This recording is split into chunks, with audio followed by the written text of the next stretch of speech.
Vani je vedro. Dobro jutro ljudi, dobrodošli u novi vlog. Danas idemo ujutro na praksu, a popodne vjerojatno u Pitomaču.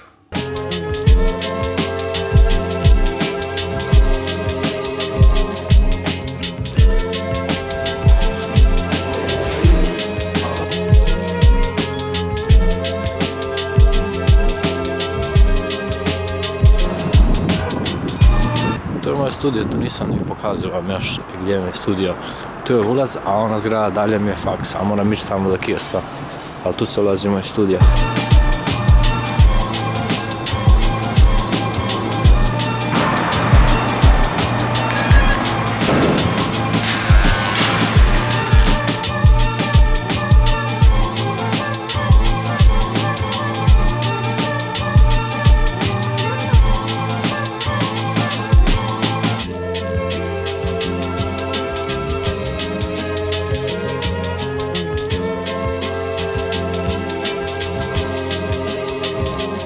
Janovskih stana, idemo na ručak, pa onda Pitomaču.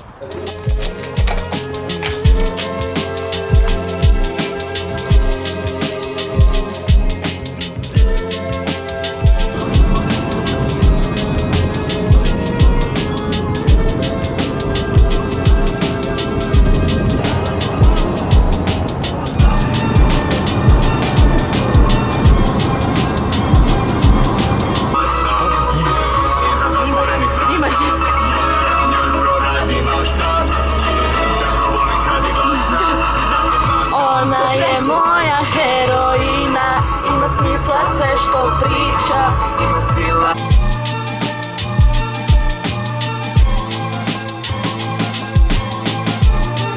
Natak smo u Zagrebu nakon cijelog vikenda.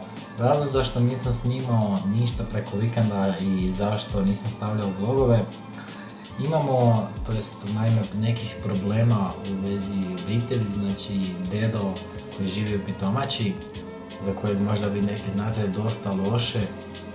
Završio je prošli tjedan u bolnici i sad je naime još uvijek u bolnici. Stanje mu nije baš sjajno i nije baš dobro i jednostavno, kako da kažem, nisam imao te neke volje ni raspoloženja, a nisam htio snimiti to. To je biti privatna neka stvar, obiteljska, tako da to nisam htio pokazivati u vlogovima.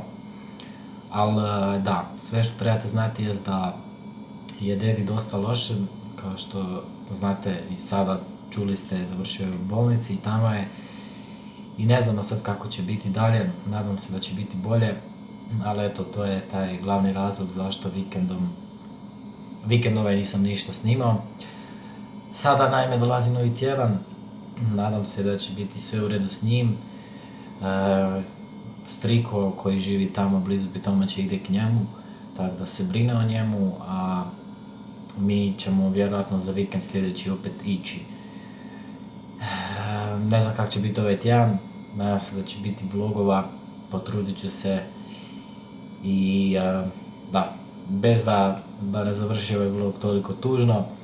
Danas sam se našao u gradu s prijateljem iz srednje škole i popričali smo kako nam je bilo, gdje smo sada, i on ima jednu odličnu ideju otvoriti jedan kao posao, firmu koja bi radila custom majice, znači narudžbe majice koje bi ljudi naručili, dizajnirali i onda bi oni to printali i prodavali.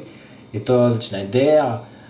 Mene je pozvao kao, neću reći suradnika, nego nekog da mu pomogne malo s videom i sa slikama, tako da ako će mu ta firma proći, onda ćemo naravno s njim surađivati, slikat mu i snimat, pa ćete vidjeti vi u vlogu taj dizajn majica i sve to, pa ćete moći možda i kupiti ako vam se svidi, znači moći ćete vjerojatno svoj tekst, logo, sliku staviti na majicu i onda vam oni isprintaju. Tako, to je još sve sad u planu, ali ima dobar plan i sviđa mi se kako je to zamislio, pa o tom smo malo danas pričali u gradu na kavi.